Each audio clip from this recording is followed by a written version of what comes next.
What's up guys? Today I have a video that is going to go over specifically how to handle a very tricky pug boss in a pug setting.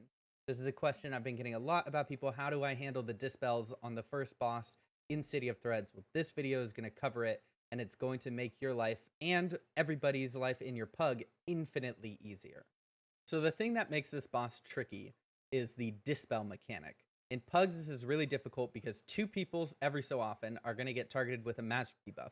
One of those people needs to be dispelled very, very quickly so that the orbs shoot out from the player and everybody can dodge them before the other one expires, which will also shoot out orbs. If both of them go off at the same time, you're very, very likely to have somebody get stunned and die. So this happens all the times in pug. Now, what we're going to do here is with pings, most people use pings to ping somewhere on the map. But one thing that a lot of people don't realize is that you can actually ping a player frame and it will ping that player's location. So what we're going to do is we're going to watch the boss starting to cast Shadows of Doubt. So as soon as Shadows of Doubt is coming up, there should be nobody damaged on your group. Everyone should be healthy. There's really no damage event.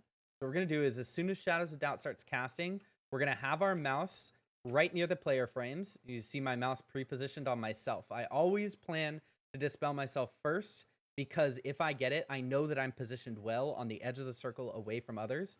So in a pug setting especially, you always know that you are the one that you can trust, right? I mean, assuming that you're playing it correctly, but assuming that you are playing it correctly, you can always trust yourself to be in the right spot when the mechanic happens. So pre-position correctly, be ready, and always priority dispel yourself as long as you're positioned well. Now, if you don't get it, just be ready to hover your mouse over a different player frame. What we're going to do is as soon as those two debuffs go out, it doesn't matter who you dispel first. Don't even worry about trying to figure out which one is better. It's just literally whichever person your mouse can hover over the quickest. So right here, two of them go out. So I see one is on Biggie and the other one is on Maestro. So I'm going to immediately hover over Biggie. My mouse gets there first, and instantly I'm going to ping. Now, what you don't want to do is dispel that player immediately.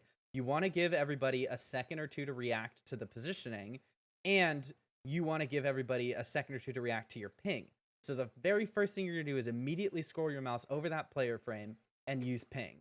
So then you will see the ping hover over that person, and after 1 to 2 seconds, that's when I will dispel. So what this does is it lets my group know that this is where the first dispel is happening. So they don't even have to worry about this other person. All they have to do is worry about dodging the orbs that comes from this person. So we dodge those. We don't even worry about it until those balls are gone. Then we dodge these. So it's one, then the next. And it's very, very easy. Now, you should communicate with your group before the key starts that this is your strategy so that they know what the pings mean, because they won't always be aware, like, okay, this person's getting pinged. I don't know why they're being pinged.